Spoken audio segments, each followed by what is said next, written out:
Nung mga bata tayo, hindi tayo masyadong nakakapuyat. Dahil paano ka nga naman makakapuyat nung bata ka, ganito ang mga sinasabi sa'yo. Jen, matulog na kayo dahil may pasok pa kayo bukas. Matulog na kayo para tumangkad kayo. Matulog na kayo, ang hirap-hirap niyong gisingin. Si mama naman wala naman kaming pasok. Bakasyon namin ngayon. Aba, sinasagot-sagot mo na ako ngayon. Bakit hindi mo sabihin dyan sa mga viewers mo kung gaano ako nagpuyat para palakihin kayo? Grabing reverse card naman yan, ma.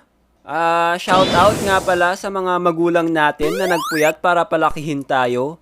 Nagtimpla ng gatas, nagluto ng pagkain, nagpalit ng pampers, pinaypayan tayo para makatulog tayo ng mahimbing, henehele tayo pag umiiyak ng madaling araw, nakikipaglaban sa mga lamok para lang hindi tayo dapuan.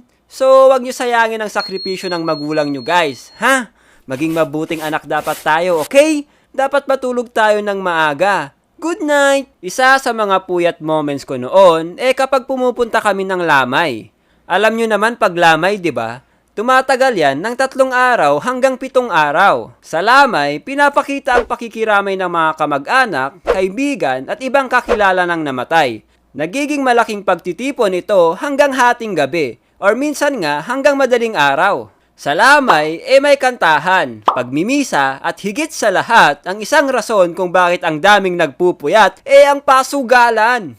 Hindi ako mahilig sa sugal noon. Nakikinood lang ako, hoping may magbalato sa akin.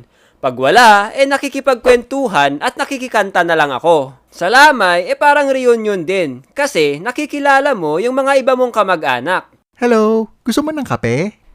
Sige, salamat. Ikaw pala si Jen. Oo, ako nga. Paano mo nalaman pangalan ko? Sinabi kasi ng mama ko, pinsan daw kita, kaya mag-hello daw ako. Ganun? Magkamag-anak pala tayo? Oo, galing pa kami sa malayo, kaya ginabi na kami. Buti, safe kayo nakarating. Kaya nga inaantok na nga ako, buti may kape. Tara, kuha tayo ng kamote, sabay natin sa kape. Tara! Group projects, assignments, quizzes. Ito yung mga bagay na nagpapapuyat sa mga estudyante, lalo na nung panahon namin na walang internet sa bahay. Walang smartphone na pwede kang mag-load para may internet ka. Walang ganon. Kailangan mo pa talaga pumunta sa comshop para mag-research. Naalala ko tuloy yung reaction paper ko noon. Sa sobrang wala akong maisip, isang paragraph lang ang nagawa ko. Tapos nahiya pa akong i-submit. Asus, para namang gumagawa kanyan dati. Shhh!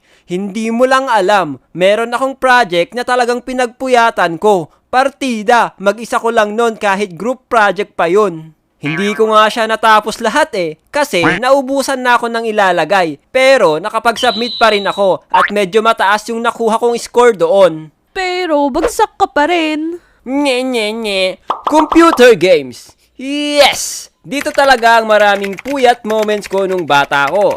Naging laman ako ng computer shop. Lagi kaming nag-overnight nila Pinya. Yung mga baon namin ay iniipon namin para lang may pang-overnight. Kaya wag nyo kaming tularan, guys. Ano boy? May pang-overnight ka na? Meron na boy. Ano, tara? May kumot na ba tayo? Malamig doon. Meron na boy. Maraming karton doon. Pwede na yun. Kape boy, meron na. Kape? Check men. Kaping matapang to. Hindi tayo aantukin. Cup noodles boy, meron na. Nakakagutom pa naman maglaro. All goods men. May skyflakes pa. Alright, let's go! Boy, magle-level up na ako. Change class na ako nito. Uy, antayin mo ako. Samahan mo muna ako dito men para mabilis ako mag-level up. Sige, saan ka ba nagpa-farm? Dito lang sa mga level 38 na monster. Mahina ang XP dyan. Tara, boost kita. Doon tayo sa level 45 na monster.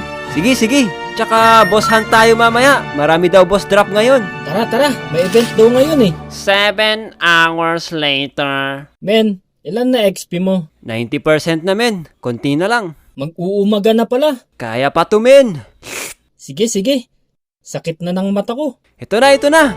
Magle-level up na ako, alright! Alright men, makaka-change job ka na rin. Salamat sa pag-boost boy. Uy! Tapos na overnight nyo! Magsiuwian na kayo! May klase pa kayo! Oh shoot, may pasok pa pala tayo. Tara na men. Ay, oo nga pala. Tara na, wala nang ligo-ligo to. Hehehe. Sa wakas, makakagamit na ako ng malakas na item. Hehehe. Ma-unlock ko na yung mga skills ng character ko. Mr. Jen and Mr. Pinya, bakit kayo natutulog sa klase ko? Mahilig ba kayo manood ng K-drama? Personally, hindi ako fan ng K-drama. Hanggang sa may napanood kami na talagang pinagpuyatan namin ng mga kaibigan ko. Mga men, panoorin natin tong K-drama na to. Anong title niyan? My girlfriend is a gumiho. Ah, Nine-Tailed Fox. Parang Naruto ah. Baka andyan si Kurama. Subukan natin. Baka maganda. Tara, Nine-Tailed Fox daw eh. So, pinanood namin yung My Girlfriend is a Gumiho. Nung nainteresado kami sa kwento, ay hindi na namin ito tinigilan. Next episode, boy! Ano kayang mangyayari? Miho! Bakit mo siya iiwan? Hindi! Bakit pa kasi natin pinanood to? Yung puso ko. Yung puso ko. Sino kasi bumili nito? Nakakawala ng pagkalalaki. Itulog na lang natin to. Mag-uumaga na oh. Hindi ko kaya. Napakasakit. Ganto ba talaga ang mga kwento sa K-drama? Tagos sa puso, men. Matutulog tayong puyat at luhaan nito. Talking stage sa crush mo. Ito yung puyat moments na talagang mag-i-invest ka ng time para mapasagot si crush. Yung tipong mapapagana mo talagang utak mo para lang makaisip ng topic na pwedeng pag-usapan. Hello, good evening Ellie. Gising ka pa? 2 hours later. Hi Jen, SLR. Kakakain ko lang. Bakit? Wala lang. Hehe. May ginagawa ka ba? Eto, nagpapatunaw lang bago matulog. Hindi naman ako nakakaistorbo, no? Hindi naman. Ayos nga, may kausap ako. Wala naman ako ginagawa ngayong araw. Ayos. Wala din kasi ako magawa ngayong araw eh. Naghahanap ako ng kausap. We, bakit ako? Marami namang pwedeng makausap dyan. Ikaw gusto ko makausap eh. Bakit nga ako? Masaya ka kasi kausap. Asus, sinasabi mo lang yan eh. Totoo nga. Okay, so ano next natin pagkukwentuhan ngayon? Oh shoot, eto na naman.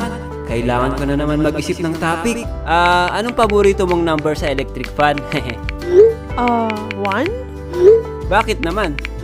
Kasi ako number 1 fan mo eh.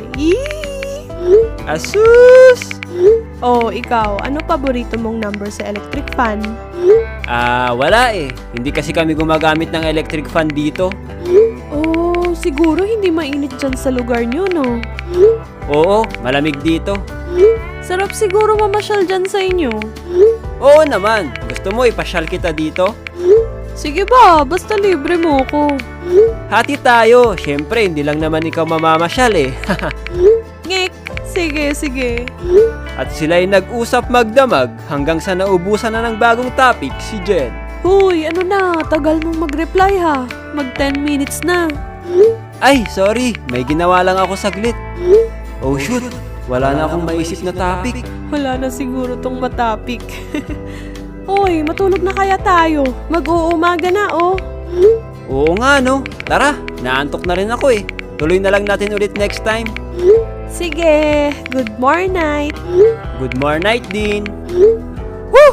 Naubusan ako ng topic dun ah. Di bale, mag-research na lang ulit ako ng mga pwede pa naming pag-usapan. Puyat moment sa trabaho. Sa tingin ko, ito talaga ang may pinakamaraming nagpupuyat. Tulad ng mga nagtratrabaho sa call center, security guard, programmers, at syempre mga animators. Nung nangangarap pa lang ako maging animator, hindi pumasok sa isip ko na makakaranas ako ng pagpupuyat dito. Ang iniisip ko lang noon, gusto ko lang mag-animate. Yun lang. Pero nung kailangan ko na maghanap ng trabaho, dito na. Dito na ako pinagsasampal ng katotohanan. Nung unang work ko bilang isang animator, excited pa ako. Talagang animate lang ako ng animate. Pero nung tinambakan ako ng trabaho, eto na. Na-activate na naman ang godly puyat mode ko. Okay lang naman sa akin kasi maraming trabaho, maraming pera. Pero pag may deadline, need mo mag-rush at isacrifice ang tulog. Kaya pala tinawag na deadline. Kasi pagdating ng deadline, paktay ka na rin. Naalala ko tuloy yung 2 hours lang tulog ko kada araw. Leche, para akong lumulutang. Akala ko nga kinukuha na ako